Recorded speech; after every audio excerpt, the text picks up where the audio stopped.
psikotes itu juga memberikan bantuan informasi tambahan mengenai ini kita harus ke arah mana sih gitu nih, orangnya seperti apa sih yang tidak terlihat secara kasat matanya. Oh, baik-baik. Itu bisa dipelajari nggak sih? Ya memang saya sih sebenarnya tidak bisa memungkiri ya Mas ya bahwa buku-buku untuk mempelajari psikotes itu sudah sangat beredar luas. Tadi kan dari manfaat psikotes yang sudah Mbak Dea jelaskan. Nah, tapi sekarang pertanyaannya adalah dari psikotesnya itu hasilnya apakah benar-benar akurat atau enggak?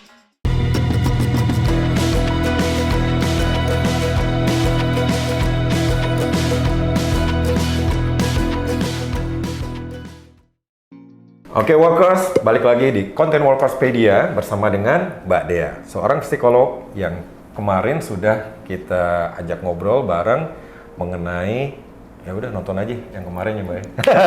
Nah oke, berikutnya balik lagi nih Mbak, kita masih berkutat seputar topik psikotes gitu ya Mbak Dea ya. Menurut Mbak, apa sih yang perlu dipersiapkan? Oke, sebenarnya simple Mas yang harus dipersiapkan. Yang pertama pastinya kondisi fisik yang fit ya. Jadi kalau sebelum mau tes jangan lupa sarapan, minum air putih yang cukup, tidur yang cukup malamnya. Jadi jangan terlalu cemas mikirin mau tes besok terus akhirnya jadi nggak bisa tidur gitu ya. Dan kemudian pakai pakaian yang nyaman. Kadang kan memang kalau mau ngelamar kerja pasti kita harus pakai pakaian yang rapih ya. Tapi usahakan juga pakaian rapih itu jangan membuat kita jadi tidak nyaman karena biasanya proses psikotes akan makan waktu berjam-jam nih gitu. Jadi kalau nggak nyaman, akhirnya itu bisa mengganggu konsentrasi juga gitu kan. Iya. Atau misalnya kalau yang cewek mungkin pakai banyak terlalu aksesoris gitu ya, atau rumbai-rumbai gitu kan akhirnya ketika mau nulis atau ketika mau mengerjakan satu hal jadi mengganggu gitu. Terus kalau misalnya memang takutnya ruangannya dingin juga siapin aja shawl atau mungkin jaket karena suasana suhu yang tidak pas pun juga kadang kan mempengaruhi konsentrasi ya. Apalagi kalau kita berjam-jam di ruangan tersebut gitu. Tadi kan Mbak Dea bilang harus fit. Nah, ketika misalkan nggak fit nih Mbak, bisa nggak sih psikotes itu di reschedule gitu Mbak?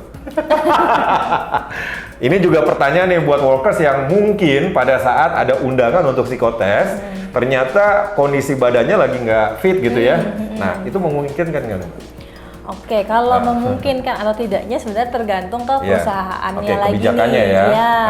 Kadang kalau untuk di proses yang rekrutmen massal mungkin agak sulit ya gitu karena kan memang biasanya langsung banyak semuanya sekian peserta yang ikut. Tapi tetap saja kalau memang ternyata kondisinya tidak memungkinkan, yang dipastikan utama dikomunikasikan dulu dengan pihak perusahaan. Jadi kalau misalnya memang kayaknya kurang enak badan, diinfokan aja gitu, jangan tiba-tiba nggak masuk kayak gitu. Siapa tahu memang ternyata ada kebijakan atau mungkin ada schedule tes di waktu-waktu berikutnya. Oke. Kalaupun misalnya memang nggak bisa di reschedule nih Mbak, gitu ya, gimana sih caranya biar tenang gitu ya, untuk kita bisa ikut psikotes, padahal kita sendiri mungkin ya badannya masih kurang fit gitu. Nah, mungkin kalau misalnya karena deg-degan atau cemas ya, sebenarnya ada hal simpel sih yang bisa dilakukan Mas. Jadi sebutannya sebenarnya relaksasi pernapasan.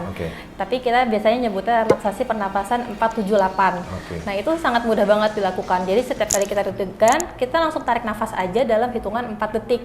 Jadi tarik nafas selama 4 detik, kita tahan selama 7 detik, kemudian kita keluarkan dalam hitungan 8 detik.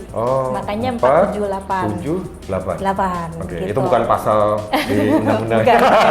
Itu untuk tips atau trik untuk kita tenang ikut psikotes ya. Ya, dan itu dilakukan berulang kali sampai kita memang merasa detak jantung kita lebih melambat atau kita menjadi lebih tenang. Gitu. Tadi kan 478. Ini gue coba praktekin ya workers ya. Jadi 478 itu 4 ngambil napas, 7 tahan, 8-nya buang. Jadi gini workers. Lu bantu hitung ya.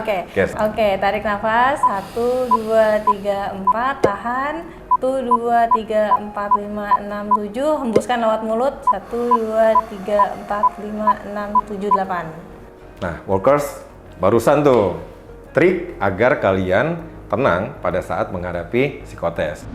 Mbak Dea sebagai praktisi psikologi gitu ya, itu biasanya pada saat interview kerja tuh apa aja sih yang dinilai? Kalau untuk di interviewnya memang terkadang kan ada yang bilang kesan pertama ya, begitu mengesankan.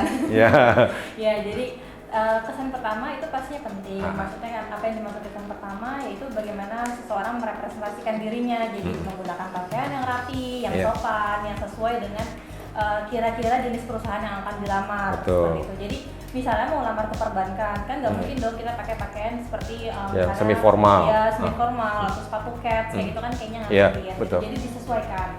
Kemudian, tapi itu memang sebenarnya porsi tidak terlalu banyak mas, karena ketika setelah kesan pertama itu didapatkan, yang kemudian saya pengen cari tahu tentunya adalah bagaimana dia bisa menceritakan pengalamannya lewat proses interview tersebut, gitu. Karena itu yang akan dinilai kan, apakah memang dari pengalaman yang dia lakukan sesuai nggak sih orang ini dengan kebutuhan dari perusahaan. Gitu. Jadi kalau misalnya teman-teman mau berlatih mengenai interview, coba berlatih bagaimana cara menyampaikan sesuatu pemikiran atau suatu ide dengan cara yang tersusun rapi dan terstruktur gitu. Jadi bicaranya yang tenang, makanya tadi kalau sebelum interview coba relaksasi dulu gitu, tenang, kemudian coba dipikirkan dari sebelum mau interview nih, coba dipikirkan kira-kira apa aja sih yang mau diceritakan gitu. Kemudian disusun dengan rapi gitu ceritanya, jadi dari awal kejadian, tengahnya, baru akhirnya, jangan endingnya dulu diceritain terus baru balik lagi ke start kayak gitu. Kebalik ya, kebolak-balik ya. Oke. Mbak Dea, kita lanjut nih Mbak. Oke. Nah, berikutnya pertanyaan dari saya. Sorry nih, jadi banyak tanya nih workers ya.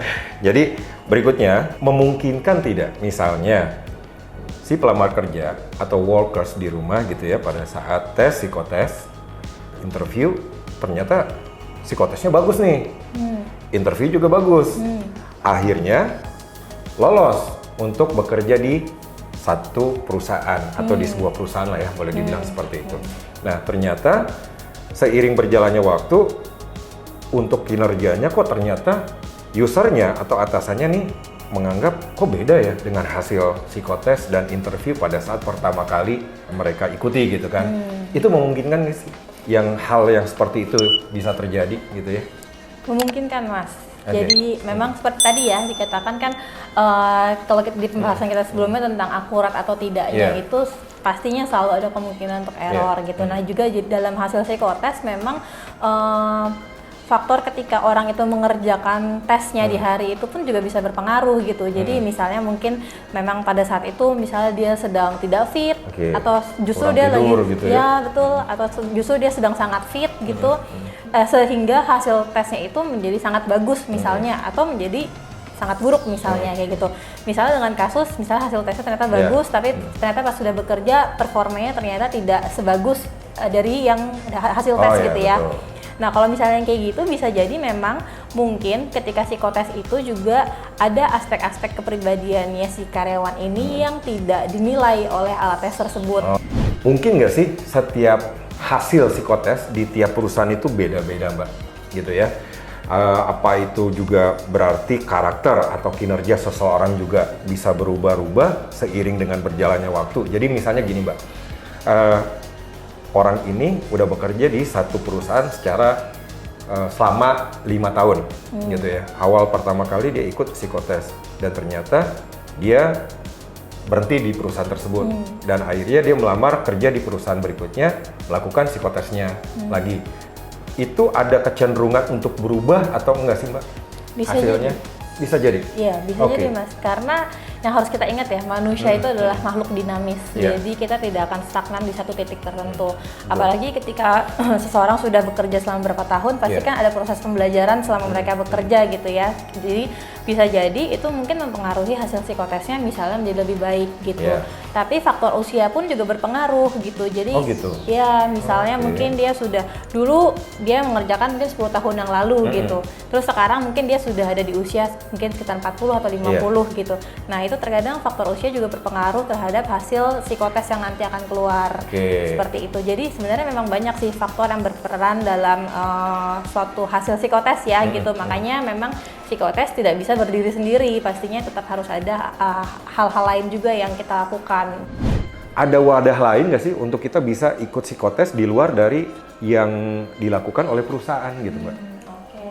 Sebenarnya kalau memang mau melakukan tes secara mandiri bisa sih Mas. Jadi kita bisa coba cari aja biro konseling atau biro psikologi itu biasanya mereka menyediakan tuh jasa untuk melakukan tes intelijensi atau tes minat bakat seperti itu. Bisa. Tapi kalau memang tidak mau melakukan tes mandiri pun sebenarnya kita dengan upaya kita sendiri pun kita juga bisa nih. Jadi misalnya teman workers nih merasa selama ini melamar pekerjaan tuh kayaknya nggak lolos gitu ya.